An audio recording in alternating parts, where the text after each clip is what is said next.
Alright, today's video is going to be a little bit of a quick start guide for the Commander NV500 Eagle digital rifle scope. This works in daytime or nighttime. But most importantly, it has a laser rangefinder with a built-in ballistic calculator. So I'm also going to show you real fast how to program your ballistic calculator. And then we're going to test it out with my Barra 250Z. And once you program your ballistic calculator with basically the ammo that you're using, which you can literally do in 1 minute, this thing tells you exactly where you're going to hit wherever you point your gun. So we're going to sight in for 50 yards, and we're going to nail targets at 70 yards and 25 yards without even thinking about it. So it's super amazing technology. Since this has night vision capabilities, I'm also going to take the same exact shots in the middle of the night. So this should be pretty interesting. Here we go. So your main buttons are, you have this wheel on top which turns left and right, but you can also press it. So a short press is just boop. A long press, you press it and hold it for a second. So when you're just using the scope, this top wheel will zoom you in and out. If you short press it once, twice, 3 times, it'll bring up your rangefinder, so you can turn that on and off. If you long press it, it's going to bring up your menu. And you can use the wheel to navigate up and down in your menu, change your adjustments. You have 3 rubber buttons right below the wheel, shaped in kind of a triangle. When you're adjusting your reticle and other things in the menu, many times you use the top button to save whatever you're working on. And then you're always just going to use the top wheel, long press it to exit out of the menu. If your NV500 has a rangefinder, which just bolts on and off, then everything will automatically work. You simply have to enter your ammo weight and a couple other things, and then whenever you want, you can just hit that top wheel and turn your rangefinder on. So if you're shooting pellets, there will be a link in the description to Hard Air magazine, and they have a ballistic chart that tells every caliber, every pellet, what the ballistic coefficient is. And that's basically how well it slides through the air. So I was shooting the 25.39 grain out of my 22 caliber Barra 250Z, and here's the parameters that I entered. The bullet weight, 25.39 grain. My elevation is about 980 feet. I just said that there was 0 wind, but you can put in your windage as well. Your scope height is the distance from the center of your barrel to the center of your scope. And that just has to be close. That one doesn't have to be perfect. They said if that was a few millimeters off at 1,000 yards, your shot would just be a 1/4 inch low. If you press these 2 buttons together, it turns your button illumination on and off. As well, when you're entering certain things, if you want to go faster, the 2 bottom buttons you can use for increasing and decreasing the values when you're entering different things. And that's pretty much it. Anything in this ballistic calculator chart, you can easily look up on Google by typing in your address. And if you're shooting a firearm, they'll probably have the ballistic coefficient printed right on your ammo package. And that's it. Just save that and you're ready to rock and roll. It's going to put that little hash mark thing, which you can change. There's tons of different reticles, different colors. You can even select second focal plane or first focal plane. So to sight in your scope, all you're going to do is aim at a bullseye, take 1 shot, then go into your menu, select your reticle adjustment, and you're going to have an X-axis and a Y-axis. I believe X is side to side and Y is up and down. So put your crosshairs on the bullseye you were aiming at. Then there's a second set of crosshairs that you're going to dial over to wherever you hit, and you'll use the wheel to do that. Short press the wheel to switch between X and Y. Then just dial it to where you want to be, and you're going to press the top rubber button right below the wheel to save and exit. Now your range marker align, I believe, is where your range laser is pointing, so you can adjust that exactly the same way. Just go to range marker align, go through your menu, do your X and Y, and then it'll tell you what button to press to save it. Now when you're just normally using your scope, this top button is going to switch you between video camera and photo if you long press it. If you short press it, it's just going to start recording.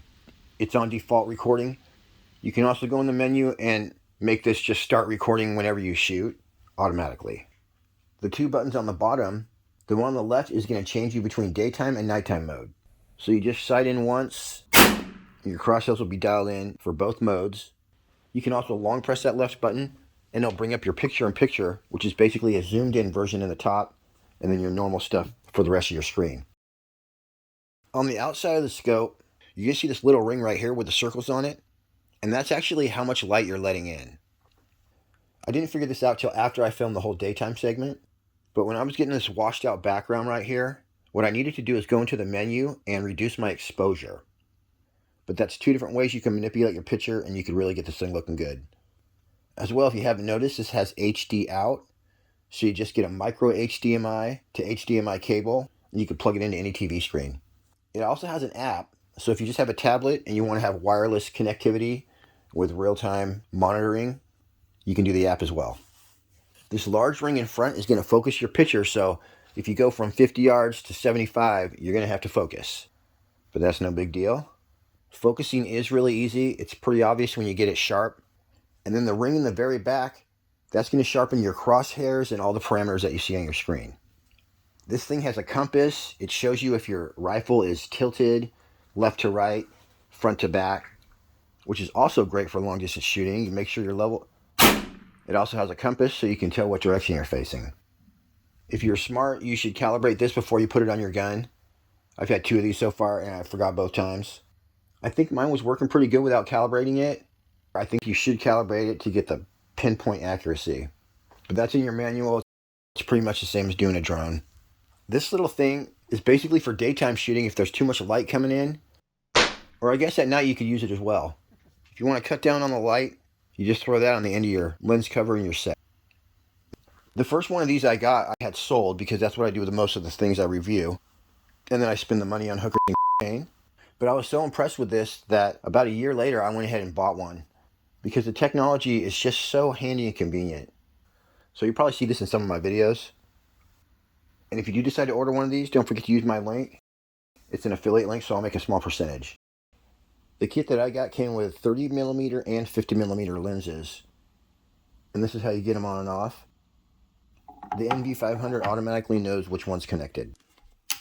By the way, I did select 16:9 ratio for my screen instead of 4:3, and that's in your menu.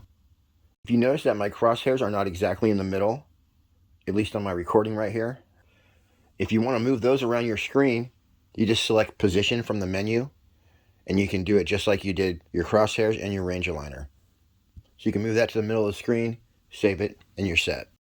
As I mentioned, I had the exposure way too high during this daytime segment. Just remember that if things are looking too bright, just reduce your exposure in the menu. Also, I'm pretty sure you can set this up for multiple guns at the same time because the position setting and the ballistic calculator have numbers and letters such as profile A, B, C, etc. And meow, let's get to the shooting. As soon as I got done programming the ballistic computer, I didn't even know if it would work.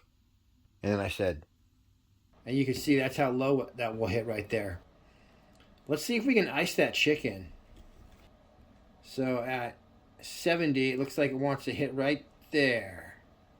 All right, so let's go like that. Can you believe that? That was just off the cuff, you guys. That's so crazy. That speaks, 1, to the accuracy of the Barra, and 2, to the precision of this freaking NV500. That was so sick. All right, you guys, you're looking at my 22-inch TV screen. 23 yards sounds about right. Wow, took it out for sure. I thought it was 35. 40 sounds about right. Wow, look at that, you guys. We blew the crap out of it. Boom, look at that. Open that thing right up. Good thing I hit that can because I think my camera was straight behind it that time. Boy, I can see better on the big screen, actually. That was so cool. Man, this thing's awesome. Oh my gosh, you guys, can you believe a 22 did that? Looks like a 30 caliber hit. And you guys, when you see destruction like that, it's how you know you gotta hit right in the middle. Look at this business. This guy was still standing up. So we're not only hitting our targets with this digital sighting system, but we're getting direct hits. It's going straight in the middle, straight out the back. All right, you guys, it's nighttime, or actually early morning. I'm gonna fire this baby up, so I'm gonna go ahead and hold this on for 3 seconds. See, that's pretty clear. 23 yards away, it's gonna tell me exactly where to aim. knock the crap out of that guy, and we'll go pick the cans up too. And I already know we're gonna see that we have hit right in the middle here. All right, this is again, I was going for 35, but I ended up at 45. Can down. You hear this guy at the bottom. I totally saw that going like a laser beam and hitting it. Super cool. Okay, now it's gonna get good. I got these guys low, so we're not gonna get any trees in back confused, because when I was doing them right here, it was looking a little bit past. Right here on the ground though, we're good. So here we go. Oh man, you guys, I got them both. Did you see that laser though?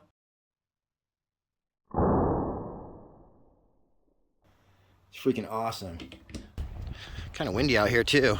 Oh my gosh, you guys. That's our nighttime hit right there. Open that sucker up with a direct hit to the middle. Boy, these are like carbon copies of each other. So I hope this video offers some real value to people who are using the NV500. Maybe you never learned to read like me and you just want to know how to use all the stuff. This video should have covered just about everything. All right, everyone, I appreciate you tuning in. Till next week, happy shooting. We'll see you on the next one.